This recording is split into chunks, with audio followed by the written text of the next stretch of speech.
வணக்கம் நண்பர்களே. சதுரங்கத்தின் வரலாறு, சதுரங்க வீரர்கள் மற்றும் போட்டிகளைப் பற்றி தெரிந்து கொள்வது மிகவும் நல்லது.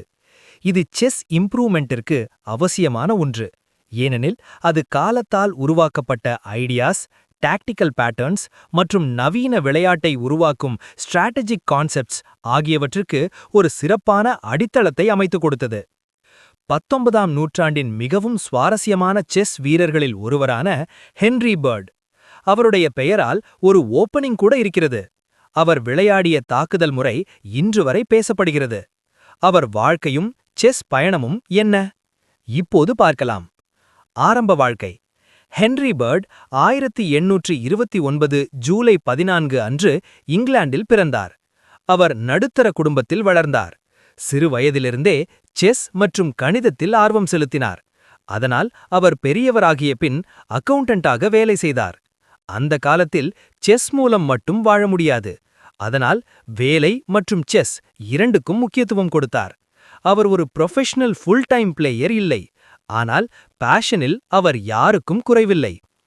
19ஆம் நூற்றாண்டில் செஸ் உலகம் வளர்ச்சியடைந்து கொண்டிருந்தது.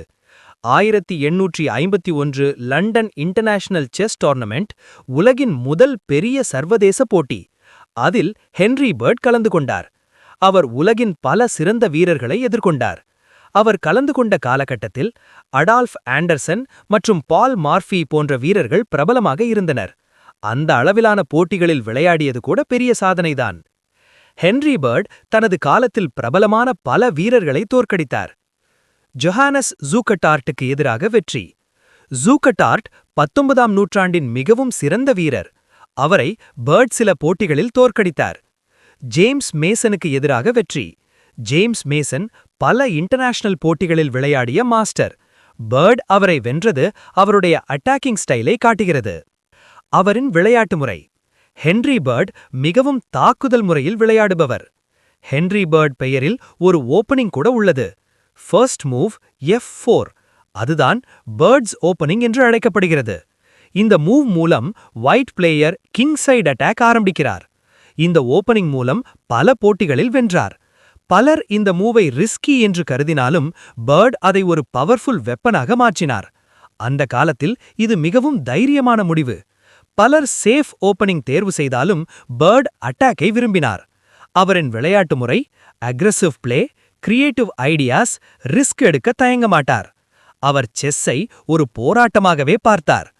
அவரின் நீண்ட கால செஸ் வாழ்க்கை அனைவருக்கும் ஒரு உத்வேகம். பர்ட்ஸ் ஓப்பனிங் இன்று கூட உலகளாவில் பயன்படுத்தப்படுகிறது. பல கிராண்ட் மாஸ்டர்கள் சில சமயம் இதை சர்ப்ரைஸ் வெப்பனாக பயன்படுத்துகிறார்கள். அவருடைய குடும்ப வாழ்க்கை பற்றி அதிக தகவல்கள் இல்லை. அவர் அமைதியான தனிப்பட்ட வாழ்க்கை வாழ்ந்தார். ஆனால் ஒரு விஷயம் மிகவும் இன்ஸ்பைரிங். 1895 ஹாஸ்டிங்ஸ் டோர்னமெண்டில் 66 வயதில் கூட பல இளம் வீரர்களை எதிர்த்து நல்ல பர்ஃபார்மன்ஸ் காட்டினார். வயது அவரை தடுக்கவில்லை. 66 வயதில் கூட அவர் போட்டிகளில் விளையாடினார். வயது ஒரு எண் மட்டுமே என்பதை நிரூபித்தார். அவர் full time professional chess player இல்லை. ஆனால் டெடிகேஷனில் அவர் ஒரு ட்ரூ சாம்பியன். ஹென்றி பர்ட் உலக சாம்பியன் பட்டம் பெறவில்லை.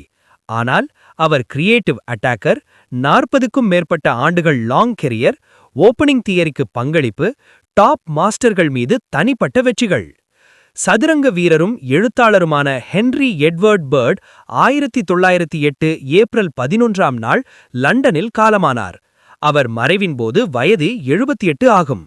வரலாற்று ஆதாரங்களின்படி அவருடைய மரணத்திற்கான சரியான காரணம் தெளிவாக பதிவு செய்யப்படவில்லை. ஆனால் வாழ்க்கையின் இறுதி காலத்தில் அவர் கவுட் போன்ற உடல்நல பிரச்சனைகளால் அவதிப்பட்டதாக குறிப்பிடப்படுகிறது. ஆனால் அவருடைய பெயர் மறையவில்லை. ஹென்றி பர்ட் நமக்கு சொல்லும் பாடம்: பேஷன் இருந்தால் சாதிக்கலாம். வயது ஒரு தடையல்ல. ரிஸ்க் எடுக்க தயங்காதீர்கள். இன்று கூட பர்ட்ஸ் ஓப்பனிங் உலகம் முழுவதும் பயன்படுத்தப்படுகிறது. அவரின் துணிச்சலான அட்டாக் ஸ்டைல் இன்னும் செஸ் லவர்ஸ்க்கு இன்ஸ்பிரேஷன். நன்றி.